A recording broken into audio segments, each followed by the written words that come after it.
Today I'm going to break down how we scaled this offer to 100K plus months in less than 90 days and how my client bought this $400,000 Lamborghini Aventador at just 19 years old. I'm going to cover the exact front end we use, back end we use, and then how I combine them together to make it work, to make it scale. And I'm going to give you a ton of sauce in this video step by step. Make sure to stay till the end. So here's the full breakdown of that 100K plus a month funnel. First of all, we're going to talk about the front end because that's where everything starts, that's where the lead lands. So first things first, we need to optimize the bio and the overall profile before we get into the sales, the landing pages, anything like that. The front end, where it begins, the very top of the funnel is what we need to start with, and that's the Instagram and the YouTube. Okay, so for the Instagram, all I want to talk about here is the bio itself. You want a simple tagline, letting the audience know exactly what you do if they don't know already. So for this guy here, it is software to remove guesswork from betting, right? He uses an analytical data system to make sports picks, and that's our USP. So we have it lined up right here in the bio. Then we have a CTA to DM. I'm going to talk about why that's important in the next step here with DM setters, but all you really need to know is we have a CTA so that if they don't click on this link here, at least they might DM us and we can get them in our funnel regardless. And the last thing is one more CTA, and that's to go to our landing page, which I'm going to break down in this front end section as well. But this is a perfect bio in my opinion because it tells the user what this guy does, right? Analytical sports betting. We have a clear CTA to DM, and then we have another clear CTA to go to the landing page. So whichever route they take, they're going to enter our funnel and we can start the sales process that way. Now let's talk about DM setters. So our DM setters help us book inbound leads. We have ads running to the DMs, and then also obviously this guy creates content, generates inbound leads organically, and a lot of them from this CTA in the bio will DM us the keyword system. Okay, so then what I have set in place here, I've never heard anyone talk about this, but what we did is we hired a DM setter from Australia and a DM setter from America, right? Those are two completely different time zones. And what that means is we have someone in this creator's DMs almost 24/7. When the American is sleeping, the Australian guy is up because there's a 12-hour difference. So if you are looking for something like that, that's what I would recommend. Find someone on an opposite time zone and find someone in America and make them work together, right? It's going to be like around the clock DM setting. So that's what I've done. Haven't heard anyone talk about that. I'm not going to break down the entire DM setting script because it is a evolving process that we're still working on. But all you need to know is it's qualifications, it's breaking beliefs, and it's obviously setting the call and sending the pre-call materials. That's the basic breakdown of that. If you guys want an entire video on DM setting, I can make one. Just let me know down in the comments. Now let's talk about the landing page itself. The funnel that we run is a booked call funnel. So they get a VSL like the one you can see here. There's an application page, and if they are qualified, they're entitled to book a call themselves. We then have a setter triage that just so they're not showing up to the call without talking to anyone, because that's what leads to low show rates. So the simple funnel is VSL to application and then to booked call, right? They're going to book their call. So that's what we have here. It's very simple. It's mostly for inbound. We're not really running any ads to this. This is just for the organic people that come through his YouTube, his Instagram, whatever it may be. Now, this is an important step that I take for almost everybody I work with, and that is implementing a mid-ticket landing page as a downsell for unqualified applications. So everybody is going to land on this page first. They're going to apply. Like I said, that's the second step after they watch the VSL. Now, if they pick the minimum budget, which means they're not qualified for our high ticket, they're automatically going to get redirected to this mid-ticket landing page once they apply. And this just helps us generate more revenue, more cash collected, without just having to turn away the financially unqualified people, right? So if someone doesn't qualify for high ticket, you should always have a mid-ticket, and they're automatically redirected to it. I'm going to show you on the back end how we make sure these leads get converted as well, because it would be pretty weak if we just send them to this landing page and never talk to them. But that's not what we do. We have multiple touch points, and I'm going to get into that in the back end. But just as a quick recap of the front end, we need to optimize the bio of both Instagram, YouTube. We need to make sure the content is on brand theme. Then we need to get DM setters in there if that's something you're interested in, and only if you're generating leads through Instagram, of course. I do have creators and clients that only do YouTube, and vice versa, right? So only use what you need to. Don't waste time on other systems. But you're definitely going to need a landing page that's optimized for applications, and the mid-ticket will help you generate a lot more revenue. So that's the front end. Let's get into the back end. Now, first of all, when you have a lot of leads coming through, you have to have a CRM system, and it has to be set up well. So for my clients, what I set up is a 3-pipeline CRM inside GHL. And this is what it looks like. We have closer high ticket, setter high ticket, and then setter mid ticket. Now, each of these play a completely different role, but they're all crucial. So for the mid ticket, this is where leads come through when they're not financially qualified. They land in this pipeline, and this is where my setter knows, okay, I'm going to dial these leads and try to close them on the mid ticket. Again, like I said, we're not letting any leads slip through the cracks. This mid-ticket gives us extra revenue, so we're not going to miss out on it. So I have setters dialing every person that comes through the mid-ticket pipeline.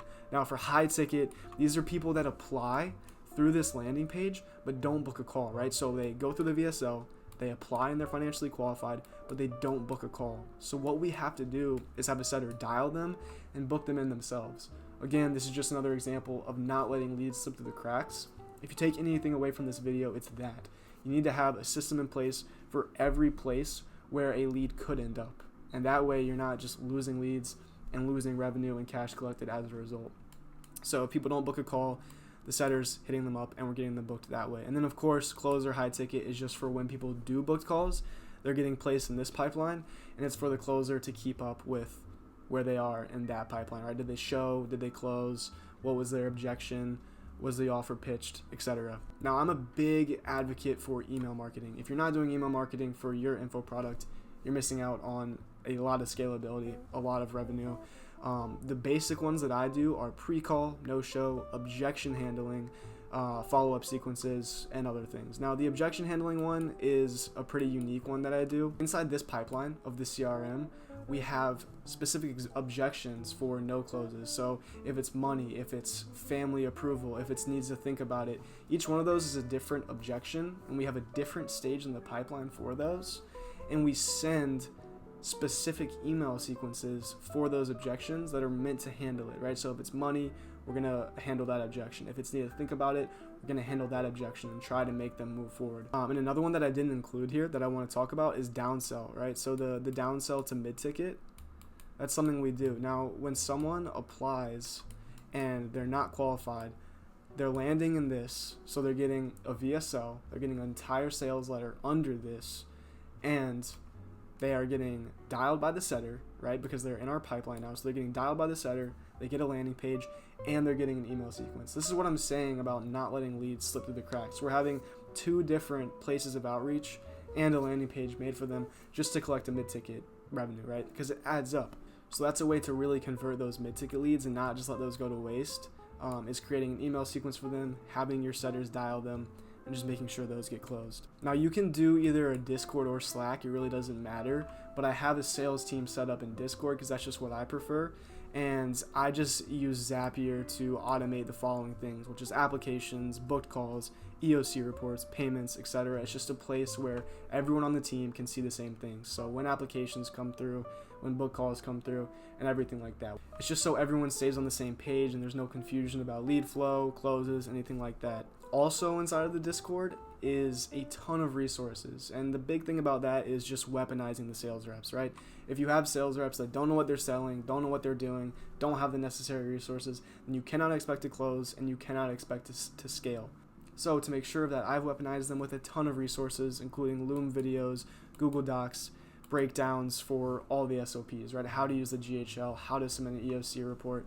Everything I expect of them is inside the Discord in a specific resources category for either closers, setters, DM setters. Now, another big thing you need to keep in mind when trying to scale is statistics, right? You have to keep track of KPIs, show rate, close rate, who is the one closing, right? If you have multiple sales reps, you need to keep track of their individual stats. You need to keep track of application rate, application to booked call rate. I could go on, but the point is, EOC reports, Looker Studio, all of this is very important for tracking KPIs and making adjustments as needed, right? If you have a low show rate, you need to make adjustments for that. It'd be a completely different adjustment if you had a low close rate, right? Because that's the closer issue. So keeping track of the EOC reports, Looker Studio is very important, something I suggest setting up. Now, very quickly, I just want to say this can be overwhelming. I've gone over a lot of different steps, and if you haven't done this before, it's going to be hard to do, right? If you want to save the time, if you want to work with someone like me, click the first link in the description. I have a couple open spots for clients. If you're a coach, if you are a business owner who's looking to start an info product and make an extra 20 to 40K a month off RIP, this would be for you. It's not cheap. It is an investment. So if you have money saved up and you want to work with someone like me to expedite the process and make sure you do it right the first time, again, click that link. There's a place to book a call. It's going to be me taking the call, not some sales rep. I don't outsource this. We're going to talk one-on-one. I will, at the very least, give you takeaways, and you can take that free information and run, or we can make something work in the long run. Now, let's talk about why this works. Okay, so in this funnel, every lead has an optimized, predetermined path designed for their needs. Financially qualified leads apply, they book a call, or they get dialed by a setter who books in a call for them. Then they get pre-call nurturing material, and that's a mandatory step that we make them watch, right? Testimonials, FAQ videos, pre-call video. They're going to get subscribed to pre-call sequences, which is going to break beliefs, set them up for the call, hammer in some more testimonials, and just make them trust the creator even more than they did before. We're going to have the closer confirm the call, and then obviously the lead hopefully shows up to the call and closes, or gets sent nurturing email sequence plus closer follow-up if they do not. Now, for financially unqualified leads, they apply, they get redirected to the mid-ticket landing page. They can either check out straight off that page or click off.